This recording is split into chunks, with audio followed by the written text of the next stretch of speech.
Avis vascular centre మన దేశంలోనే the best varicose vein hospital.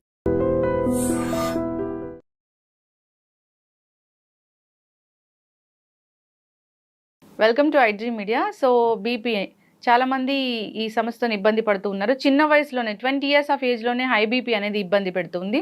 అసలు ఎందుకు ఈ సమస్య ఇంతలా వస్తుంది, మరి బీపీకి ట్యాబ్లెట్స్ వాడాల్సి వస్తే జీవితాంతం వాడాల్సిందని వివరాలు తెలుసుకుందాం. ఈరోజు మనతో పాటు ఉన్నారు ప్రముఖ general physician doctor Prashanth Reddy గారు from Renova hospitals, Banjara Hills. Doctor గారు నమస్తే అండి. నమస్కారం అండి. డాక్టర్ గారు, జనరల్గా హై బీపీ సో ఒకప్పుడంటే 40-50 ఏళ్లలో చూసేవాళ్ళము, ఇప్పుడు అలా కాదు, 20 years ఆఫ్ ఏజ్ నుంచి చూస్తూ ఉన్నాము.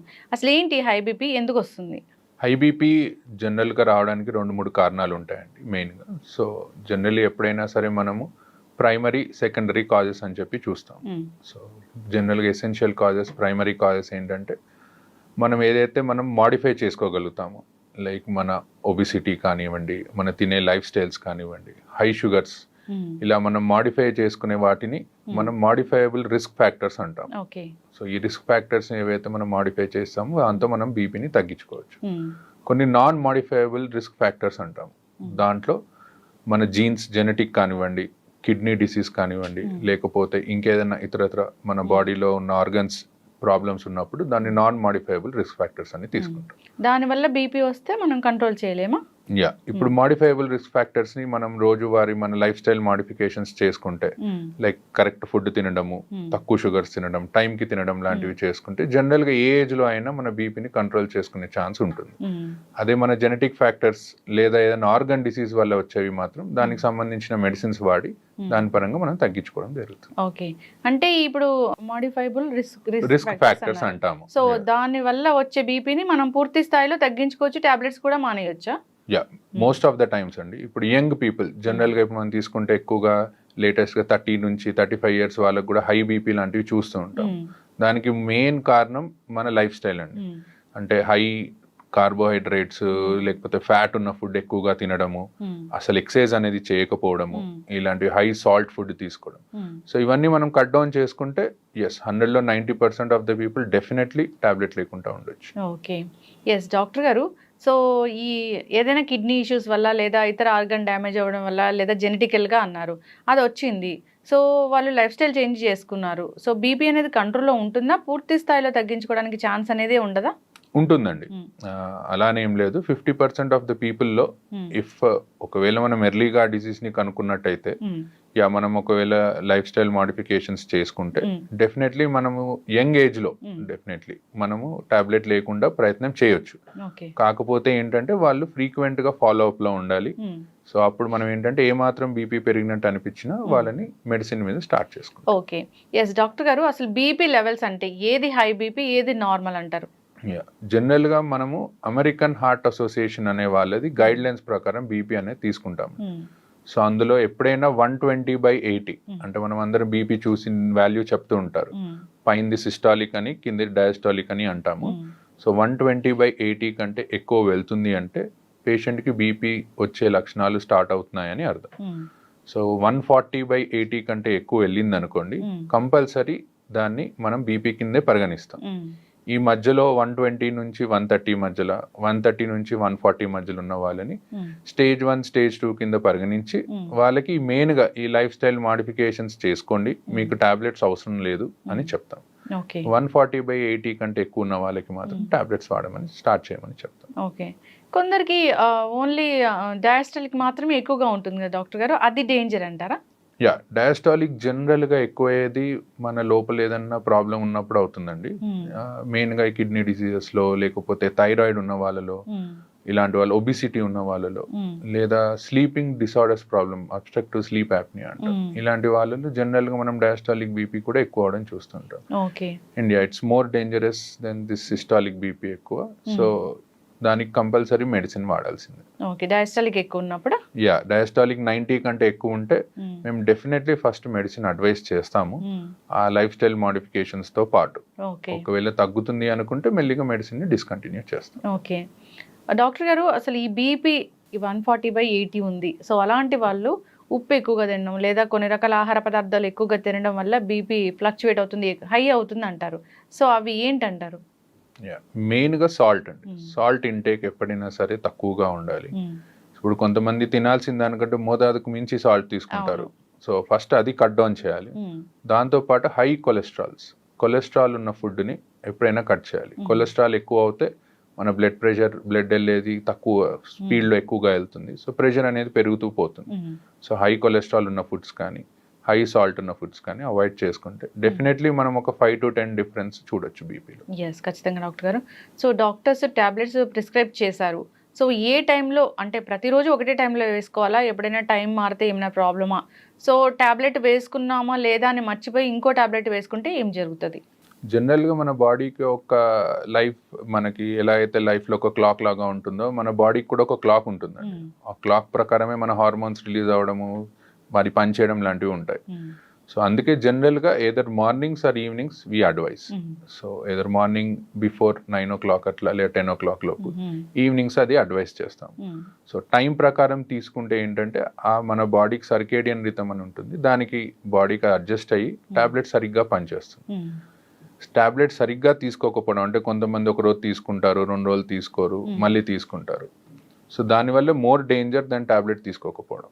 సో దానివల్ల ఏమవుతుందంటే బాడీకి పని చేయాలా పని చేయొద్దా అనే దాంట్లో పడిపోయి టాబ్లెట్ పనితనం ఇంకా తగ్గిపోతుంది. ఓకే, అంటే ఒక రోజు 2 రోజులు తీసుకోవడం మానేస్తే మళ్ళీ తర్వాత స్టార్ట్ చేస్తే అలా అంటే దాన్ని ఫ్రీక్వెంట్ గా చేస్తే ఎప్పుడన్నా ఒకసారి అనేది అందరూ మర్చిపోతారు, that's okay. But maximum times మర్చిపోకుండా రోజు వేసుకోవడం ఇస్ బెటర్ ఆప్షన్. డాక్టర్ గారు, ఫీవర్స్ వచ్చినప్పుడు నార్మల్గా డోలో అలాంటివి వేసుకుంటూ ఉంటారు. సో అది డాక్టర్ దగ్గరికి వెళ్ళే పని లేకుండా ఇంట్లో over the counter of medicine వాడుతూ ఉంటారు. సో హై బీపీ ఉన్నవాళ్ళు ఇలాంటి డోలోలు వేసుకోవచ్చా? సో అలాంటప్పుడు బీపీ టాబ్లెట్ వేసుకోవచ్చా లేదా? సో జనరల్గా బీపీలో 2 types చూస్తామండి. ఇప్పుడు ఫీవర్ వచ్చినప్పుడు కొంతమందికి బీపీ పెరగొచ్చు, కొంతమందికి తగ్గొచ్చు. సో ఇన్ఫెక్షన్ చాలా ఎక్కువ ఉందనుకోండి, అప్పుడు బీపీ అనేది బాగా తగ్గిపోతూ ఉంటుంది. సో దాన్ని మనం షాక్ అని అంటాము సిచ్యువేషన్. సో అందుకే ఎప్పుడైనా హై గ్రేడ్ ఫీవర్ వస్తే మీరు డోలో ఇంట్లో వేసుకున్నా సరే వెళ్ళి డాక్టర్ని కలవండి. కలిసి ఒకసారి బీపీ చెక్ చేసుకుంటే తక్కువగా ఉంటే అప్పుడు పేషెంట్ కండిషన్ని బట్టి టాబ్లెట్ ఆపేయాలా, డోస్ తగ్గించాలా అనేది డాక్టర్ క్యాన్ డిసైడ్. ఖచ్చితంగా డాక్టర్ గారు, చాలా మంది ఈ మిస్టేక్ అనేది చేస్తూ ఉంటారు. దానివల్ల ఇబ్బందులు అయితే వస్తూనే ఉంటాయి. ఏదైనా ఒక ఇష్యూ వచ్చినప్పుడు అప్పుడే కొత్తగా టాబ్లెట్స్ స్టార్ట్ చేశారు బీపీ టాబ్లెట్స్ అన్నప్పుడు ఇంట్లో మానిటర్ చేసుకోండి, మార్నింగ్ ఈవినింగ్ బీపీ లెవెల్స్ అని అంటారు. సో ఆ బీపీ లెవెల్స్ మానిటర్ చేసుకున్నాక నెక్స్ట్ ఎలాంటి టాబ్లెట్ రాయాలి, తక్కువ రాయాలా, డోసు ఎక్కువ రాయాలా, అలా చెప్తూ ఉంటారు కదా డాక్టర్ గారు. సో అప్పుడు ఏదైనా ఒక 2-3 రోజులు ఫ్లక్చువేట్ అయ్యి 2-3 రోజులు హైగా అయ్యి తర్వాత నార్మల్గా ఉంది లేదా లో అయిపోయినప్పుడు అప్పుడు టాబ్లెట్స్ రాయడం అనేది ఎలా ఉంటుంది, ప్రిస్క్రైబ్ చేయడం అనేది ఎలా ఉంటుంది? జనరల్గా ఎవరికైనా ఫస్ట్ టైం బీపీ వచ్చినప్పుడు అండి, ఎక్కువగా యంగ్ ఏజ్ వాళ్ళకి, let's take less than 50 years young age వచ్చిన వాళ్ళకి మేము ఏం చెప్తామంటే దేర్ ఇస్ హై ఛాన్స్ మన లైఫ్ స్టైల్ మార్చుకొని ఇలా చేసుకొని మనం బీపీ తగ్గించుకోవచ్చు అని. అండ్ ఒక్కొక్కసారి డాక్టర్ దగ్గరకు వచ్చినప్పుడు రీడింగ్ అనేది ఎక్కువ రావచ్చు. వైట్ కోట్ హైపర్ టెన్షన్ అంటాము, అంటే డాక్టర్ని చూడగానే బీపీ అనేది పెరుగుతూ వెళ్తుంది. సో అలాంటి వాళ్ళకి ఏం చెప్తామంటే మీరు ఒక 3 to 5 days 2 times in a day check చేసుకోండి రీడింగ్స్ అని. సో కన్సెక్యూటివ్ రీడింగ్స్ అండి, అంటే 3 consecutive రీడింగ్స్ 3 సార్లు ఎక్కువ వచ్చాయనుకోండి డెఫినెటివ్గా టాబ్లెట్ స్టార్ట్ చేస్తాం. సో 3 సార్లు కాకుండా ఒకసారి వచ్చింది మిగతా 2 times తక్కువ వచ్చింది అలా అనుకుంటే first life style modifications advice చేస్తాం. ఖచ్చితంగా డాక్టర్ గారు. సో బీపీ మిషన్స్ చాలా డిజిటల్ మిషన్స్ వచ్చాయి. సో వాటిలో చెక్ చేసుకుంటే వచ్చేది కరెక్ట్ వాల్యూ అయినా నార్మల్గా డాక్టర్ దగ్గరికి వెళ్ళినప్పుడు వేరే బీపీ మిషన్ ఉంటుంది, అది కరెక్టా? సో ఎట్లా అంటారు? ఎలక్ట్రానిక్ మిషన్స్కి మేము చూసే మిషన్స్కి ఏంటంటే మెర్క్యూరీ ఉంటుందండి మేము చూసే మిషన్స్లో, it's much more accurate. Electronic మిషన్స్లో ఒక 5 mm వరకు డిఫరెన్స్ ఉంటుంది. బట్ మెయిన్గా మిషన్ కంటే ఎక్కువ చూసే పొజిషన్ అండి, చూసే పొజిషన్, చూసే టైం. సో ఎప్పుడైనా సరే బీపీ మిషన్ అనేది మన లెవెల్ ఆఫ్ హార్ట్ దగ్గరికి ఉండాలన్నమాట.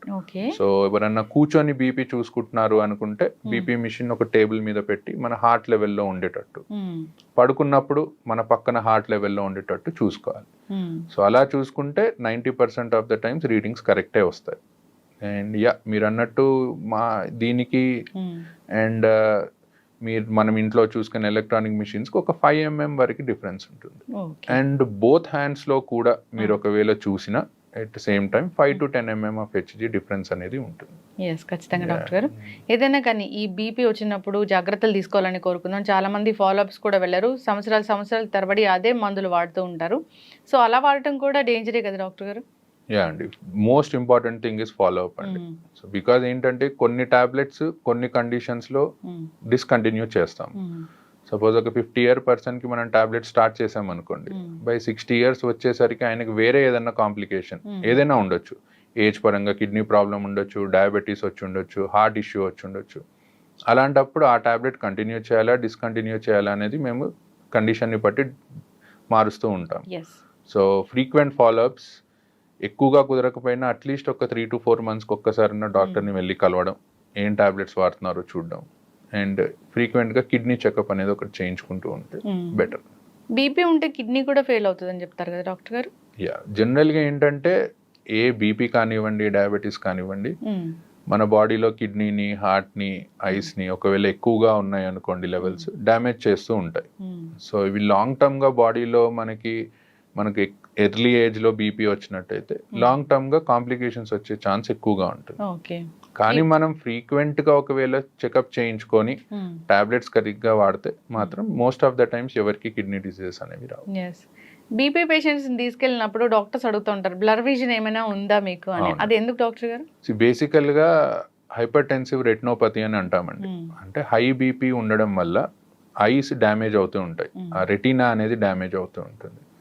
అండ్ సో దానికోసం ఏంటంటే ఎవరైనా కొత్తగా బీపీ డయాగ్నోస్ అయిన వాళ్ళు, హై బీపీతో డయాగ్నోస్ అయిన వాళ్ళకి ఫస్ట్ వెళ్ళి ఒకసారి ఐ చెకప్ చేయించుకోమని చెప్తాం. ఎందుకంటే మనకి ఎన్ని రోజుల నుంచి హై బీపీ ఉందనేది తెలీదు, ఎంత డ్యామేజ్ అయిందనేది తెలీదు. సో ఒకసారి చెక్ చేయించుకొని దాని తర్వాత దెన్ వి గో అహెడ్. ఖచ్చితంగా డాక్టర్ గారు, జాగ్రత్తలు అయితే తీసుకోవాలని కోరుకుందాం, ఫాలోఅప్కి వెళ్ళాలని కోరుకుందాం డాక్టర్ గారు. సో బీపీ అంటే అదేం చిన్న విషయం కాదు. సో అది కంట్రోల్లో లేకపోతే ఆర్గన్స్ అనేవి డ్యామేజ్ అవుతాయి, కాబట్టి జాగ్రత్తలు తీసుకోవాలని కోరుకుందాం. చాలా చక్కటి ఇన్ఫర్మేషన్ అండి, ధన్యవాదాలు. Thank you.